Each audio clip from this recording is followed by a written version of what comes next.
Number 3, Afrid. ये जिस्मानी तौर पर बहुत ज़्यादा ताकतवर होते हैं।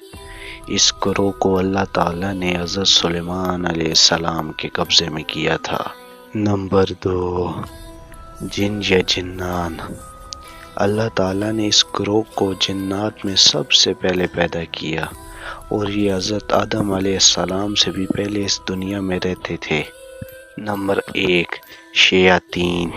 जिन्नात में सबसे ज़्यादा ताकतवर जिन अज़ाज़ील है और ये जिन्नात का सरदार भी माना जाता है।